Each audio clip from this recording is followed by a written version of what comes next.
Hi, I'm Andrew Armstrong and welcome to the Back Office Teardown Lab. Before we proceed to today's unboxing of some gadge, I'd like to just show you this because this is a model I found on Thingiverse, and look at it this way. It's actually stacking parts trays, and I'll show you why they're so cool.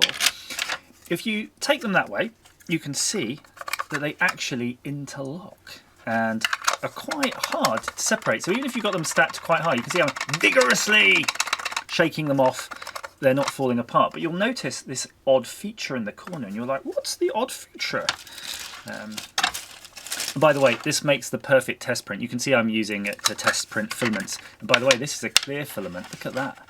It's not like perfectly clear. I haven't dialed it in, but you can see the difference. Now, the idea behind them is you use them for working on your little parts when you're assembling your gadgets, and then this is the frustrating part, is getting the parts back in the bag depending on what you've done. So in the past I have used these trays like this, but you can see that doesn't help. I mean, this is actually quite heavy now. There's a lot of stuff there, and I end up probably like throwing that all away or something, just because I can't be bothered to sift through the detritus. But this, on the other hand, is a bit of a game changer, because look at that. Whoop, straight in. Absolutely brilliant. So I don't recall what these were called on Thingiverse, but if you do find out, please let me know and I will put it in the link below. These take 25 minutes to print on my bamboo, and 30 minutes if you put on all the bed leveling and flow rate detection, all that junk. Right, that aside, let's look at today's bargain purchase. Now, the reason I want to make a big point about this is that they're probably still on the shelves in Robert Dyas in the UK. So if you're in the UK and there's a Robert Dyas next to you, these Motorola Dashcams were originally £60. £60, yeah, which is, I guess, fair enough for a branded dash cam. But if you get down there right now, you'll get it for £19.99. Yes, 20 notes is what I paid for this today, and they had loads of them. That was in Henley-on-Thames, but I'm pretty sure every Robert does have it. I'm not even going to go through the box. I mean, who cares? Look, it's 1080p, 30 FPS. Okay, great. I love, though, there is one thing I want to show you. I like this feature because they say Full HD, 1080p resolution, and then they just have the same thing written underneath. But the reason is because that's in French, apparently. So that's how you say Full HD, 1080p resolution at 30 frames per second en français. Okay? Zut alors! We learnt something today. Très bien. Let's continue. There is your dash cam. Now, I'm not going to be like, Techmoan or someone and just actually review this, because, frankly, do you really care about this? Dash cams, you just pop them in your car and they either work or they don't, as far as I'm concerned. That's normally about as far as I go. I just slap them on there, slap them on the bing bong. Whoa! I am actually kind of disappointed in one respect, but kind of excited in the other. So, let's just start on the positives. You have a nice angled USB micro there, which is what you want. You don't want it to be jutting out all ugly like. And that goes straight to a USB adapter. And I do like the ribbed for your pleasure, these little nobules that stick out of it. That's a technical term. It actually says that in the manual. Contains nobules. And it does have a through. So that's pretty awesome. And let's have a quick look, see how much power. Its output is 1500 milliamps to the dash cam and 1 whole amp to the USB port. So that's pretty good, actually. I mean, it's not going to have QC and all of that stuff, so it's not going to like boost your phone up, but it'll definitely have enough to get it going. Now, something that's interesting on this dash cam, and the second thing that's exciting me, is the fact that it clearly, very clearly has this protruding GPS antenna, which also serves as the lever for the sucker. Now, I know you're thinking, oh, suckers are lame, and they are a bit lame. I'm not going to argue with you, but good quality sucker like this one, which is actually covered too, take that film off. They're so sticky and jelly-like. You can see how shiny and jelly-like it is. You'll probably get a really good adhesion. And if you really had to replace that and you wanted to put a different type of mount, you probably could, but you would have to adapt this GPS thing. And looking at it here, just whipping this off, cut through here, take that off. That's fine. And then what I would do, I've got it on the other side of the office, a piece of 3M tape, or M3 tape if you're buying it from Alibaba, which does a pretty good job too. You could just stick that straight onto the windscreen directly. So I feel that I would like to remove this though. Let's just see how that removes. Again, let's take the GPS out. Nice little mini jack. Yeah, the mount for this camera is actually just pretty much looks like a standard thread. In fact, that's the lock. So it has a lock and then it has a twist. So that's the lock. That's actually pretty standard. So it's almost surprising that this part isn't quite standard, but that doesn't matter. Motorola Genuine, nice big lens there. No focus adjustment, so it's just fixed focus. 1500 milliamps. Good to go. Now, just before I turn that on, I do have some SD cards. Don't buy these Gigastone SD cards from Amazon. They come in a pack of 5 or 15 or whatever, and this is not the first time I've bought this, and you end up with so many duff cards in this. And now I'm talking proper duff cards that like overheat and melt your USB adapter, SD card adapter thing. They are absolutely shockingly bad, and I can see here there's 3 that are still in their little packets, so I don't know if those are good. That one is clearly faulty, and these 2 are very sus. So let's take the sus ones out. I'm going to try them. That's basically what I'm going to do. Again, look, that looks sus too, that one I put in there. They're that bad. So I'm just going to hook up some power, and we will continue.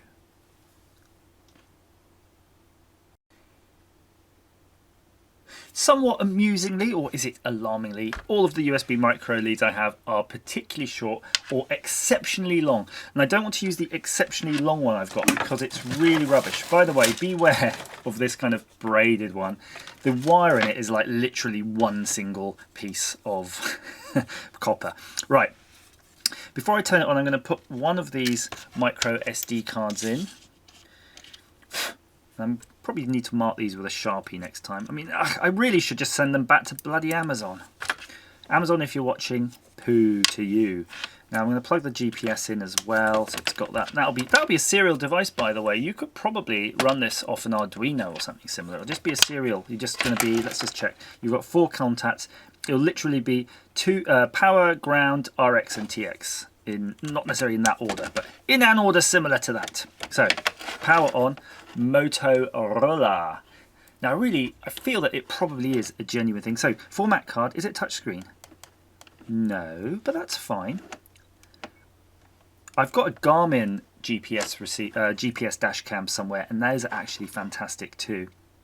And they do have touchscreen, and they have voice commands. So you can say, you know, take a picture, and it goes, yes, sir.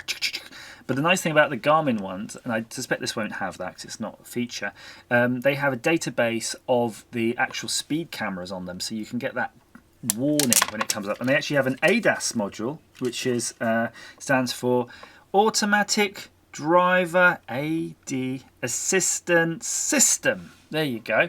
And it tells you when you're driving too close to the car ahead or speeding, or if you're parked by traffic lights and the car ahead of you moves off, it warns you about that too. So that's kind of cool. Right. Meanwhile, it says it's in standby. It's got time and date and all the usual things. What's this button do? So that button sets stuff. Video resolution 1080p, loop recording 1 minute, and it's got the G sensor, so that's if you take a dink it will mark the recording as locked or do not be erased when it goes around that cycle. Normal, event, photo and whatever. Microphone on off, so I guess that's if you don't want to record yourself singing. Oh! And I just pushed a button and it started recording. So that's a bit weird. I kind of would have expected it as a dash cam just to start recording as soon as you plug it in. But okay, we'll just go with that. So let's say okay. And then what I want to do though really is just get some playback. Again, let's try that one. There is no events. Okay, no events, so that's no good.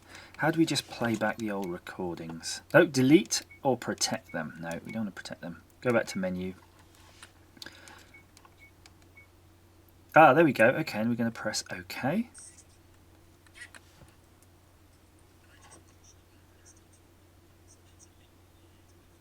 mean, it's playing it back, right? It looks okay. And something I can see in the video in the bottom right corner, it's actually embedding some sort of timestamp in the video, but we can't see it because the resolution's not so good on the screen. But if this is genuine in 1080p, then that'll be okay. So I will just do a little bit of recording and we'll see if that works out when we play back on the PC. So I'm going to take off the little cover on the lens. So this should be now unadulterated recording from this. Excuse my hair, I've been wearing a woolly hat because of course in the UK it's absolutely freezing. But yeah, this is the general quality. I'll move around a little bit because I know there's a light behind me, but maybe that'll simulate the sun shining around. But hopefully this recording quality is okay. I'm about to review it on the PC. We're going to have a look together. Well, what can I say? I think that looked okay. I mean, the quality was fine. I mean, it's not out of this world, but I think it's totally adequate for the job, really. It depends what you're trying to do. Unfortunately, we have had experience with car incidents over the years and with lesser cameras than this for sure, and that's been enough to read the number plate registration and send the details to the police and resolve things in the right way, believe it or not. So I have no doubt that this is definitely, for a £20 purchase, going to do you absolutely fine. And it does look quite aesthetically pleasing, don't you? This is sort of like weird little diamond pattern. Again, sometimes when you're using these things, you can get a little bit bogged down by the UI and stuff. So don't really fall for any fancy UI because that really is not something that you see much when you're driving. In fact, none of it. As long as you can just set it up. I don't actually know why they bother with that. The bit that's worrying me, and it's not the camera's fault, is this SD card. So we did get that one recording off. And I did notice it mentioned something about format. Okay, so SD card is removed. Let's put that back in. Please wait, SD card initializing. That's probably okay. I will monitor that situation as we go forward with it. But something that would be slightly worrying to me, that would be good to resolve though, is what's going on with it not starting to record immediately. Now, I don't know if there's something different in its own cable when it will detect that and start doing, or if there's a menu option for it. But I think it would be pretty odd that there, has to be a menu option to turn that on, because it's a sort of totally automatic thing that you would imagine should happen. And look, there's a setting there for the frequency. So if you're in a 60 Hertz area, LCD off. It says LCD off never. Well, I think 3 minutes is fine. Volume high. GPS status. Oh, okay, cool. So it's giving you the little map of all your GPS satellites. Oops, how do we go back? Not that way. Not that way. Okay, great. Exposure you can adjust. White balance. Format. Default setting. Stamp setting. Okay, I think that means the timestamp in the video itself. And then the version of the hardware. So, who knows what sets it off? But there you go. So that is, where's the box? The Motorola Full HD Dashcam with Wi-Fi and GPS. That's basically all it's called. So yeah, look into Robert Dyas if you're interested. It says it does have 150 degrees of wide angleness, which I think is good. You don't really get much more. Collision detector with G sensor and a low lux sensor for superior night vision. I don't know if it's got built-in infrared cut or not.